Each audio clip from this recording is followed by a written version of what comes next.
Halo para pendengar, dimanapun kalian berada. Balik lagi channel Gary Christopher. Oke, dalam video kali ini, kita akan ngobrol santai aja mengenai dua musuh terkuat yang akan dihadapi oleh Shadow saat season 2-nya nanti. Kita tahu secara jelas nih, dalam trailernya, season 2 ini akan mengambil latar belakang dari Ark Lawless City atau kota tanpa hukum. Dan jika memang benar nih season 2 nanti akan diadaptasi jadi 12 episode, maka gue bisa menyimpulkan ada dua musuh terkuat yang harus dihadapi oleh Shadow saat season 2-nya nanti, yaitu Elizabeth, sang Queen of Blood, dan Alpha. Tanpa basa-basi lagi, mari kita mulai langsung aja pembahasannya. Elizabeth sendiri dikenal sebagai leluhur para vampir yang ada di dalam dunia Kage no Jitsukusa, di mana pada awalnya dia adalah seorang leluhur vampir yang baik hati, bahkan ramah kepada manusia. Bisa dibilang Elizabeth dan para pengikutnya adalah vampir yang spesial, karena mereka menolak untuk menghisap darah manusia. Nah, hal itu mereka lakukan agar mereka itu bisa terbebas dari nafsu membunuh manusia. Elizabeth juga bahkan sampai rela melindungi manusia yang ada di dekat kastilnya dari serangan hewan buas. Dan hal itulah yang membuatnya disambut baik oleh para warga yang ada di sana. Dia selalu dihadiahi oleh berbagai macam sayuran dan hadiah berupa payung yang akan melindunginya dari sinar matahari. Karena bagaimanapun juga, dia tetaplah vampir yang akan lemah jika terkena sinar matahari. Nah, alasan tersendiri Elizabeth itu tidak meminum darah manusia dan menyerang mereka itu karena dia itu memiliki sebuah mimpi, teman-teman. Jika manusia dan vampir itu bisa hidup berdampingan dengan sangat damai. Karena memang, walau tidak mengkonsumsi darah, para vampir itu masih bisa tetap hidup seperti biasanya.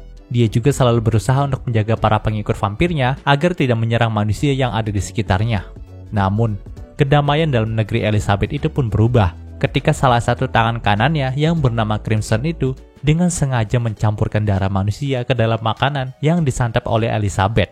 Hal itulah yang membuat Elizabeth menjadi mengamuk dan membandai semua warga di negerinya sendiri lalu meminum darah mereka. Dan sejak dari kejadian itulah, Elizabeth pun berada dalam kendali Crimson dan mendirikan sebuah menara yang besar yang disebut Menara Merah dalam kota tanpa hukum. Nantinya, Shadow sendiri akan berhadapan dengan Elizabeth dalam duel epik di antara penguasa kegelapan versus Ratu dari Malam Hari, yaitu Elizabeth sang Queen of Blood. Dan secara mengejutkannya, Elizabeth sendiri bisa memojokkan Shadow dengan sangat mudah, lalu menghantamnya ke tembok dari menaranya itu. Anehnya, selama pertarungan di antara mereka berlangsung, Beta yang melihat pertarungan itu pun merasa kalau pergerakan dari Shadow itu sedikit melambat di hadapan Elizabeth. Dan ia juga mengira kalau hal itu disebabkan kalau Shadow berusaha melindungi orang-orang yang ada di belakangnya, termasuk Beta sendiri. Karena kalau tidak, mungkin aja serangan yang dilancarkan oleh Elizabeth itu akan mengenai mereka semua yang ada di belakang Shadow. Ya memang posisinya saat itu juga di belakangnya Shadow itu ada banyak sekali orang-orang yang terluka, termasuk Beta, Claire, dan Rose.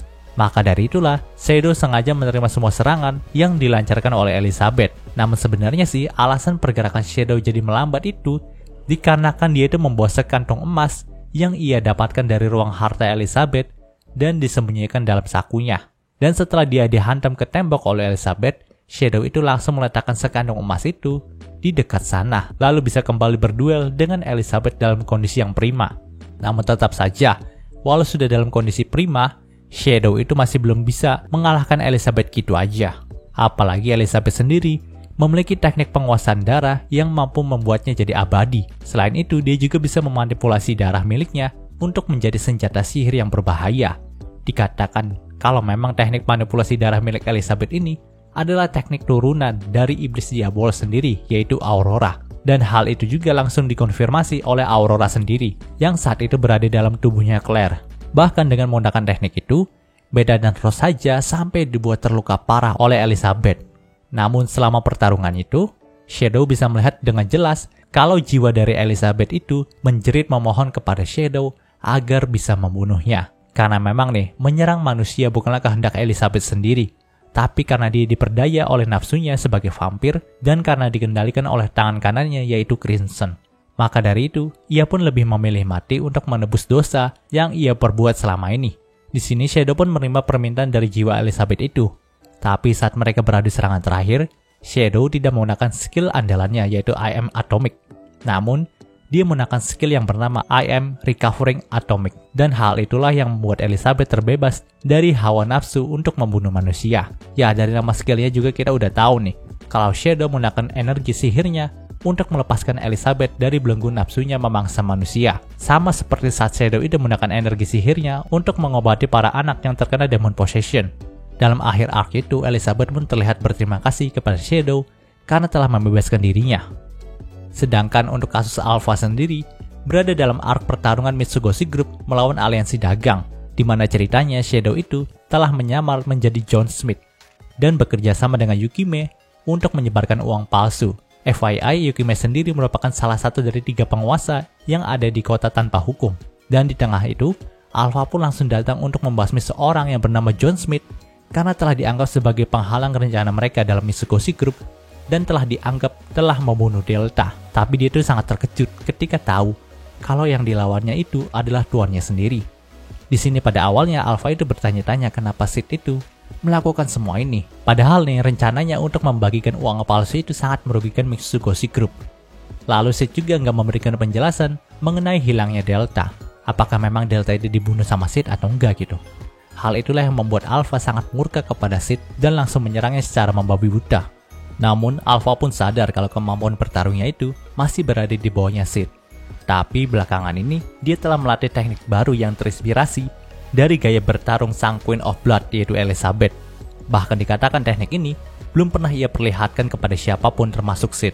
Maka dari itu, Alpha yakin dengan teknik ini, dia bisa mengalahkan Sid. Seketika itu pula energi sihir berwarna merah pun langsung menyelimuti tubuh dari Alpha.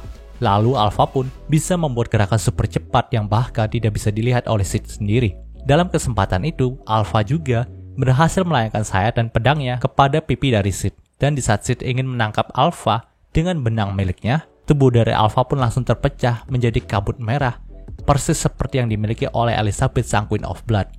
Tapi Sid itu nggak kehabisan akal. Melihat kalau Alpha nggak bisa diserang dengan serangan fisik, ia pun langsung mengeluarkan Ebony Sword miliknya dan membuat gelombang energi sihir tingkat tinggi untuk menghempas Alpha dari kabut merahnya itu.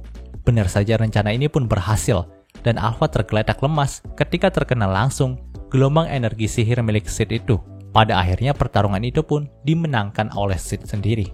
Tapi terlepas dari itu semua, Alpha dan Elizabeth adalah lawan yang cukup tangguh bagi Sid karena dia itu harus menggunakan kekuatannya untuk melawan masing-masing dari mereka. Tidak seperti melawan musuh yang lainnya yang bahkan dia sendiri nggak perlu ngeluarin senjata apapun, musuh itu aja udah bisa kalah loh.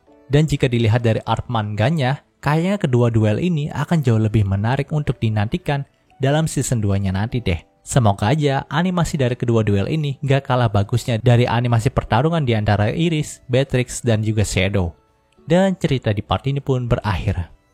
Oke, mungkin seluruh pembahasan singkat untuk 2 musuh terkuat yang akan dilawan oleh Shadow saat season 2-nya nanti. Jika kalian suka video ini, jangan lupa untuk like, komen, juga subscribe, dan juga share agar gue lebih semangat lagi dalam membuat video dalam channel ini. Terima kasih telah mendengarkan sampai detik ini. Gue Gary Christopher, signing off.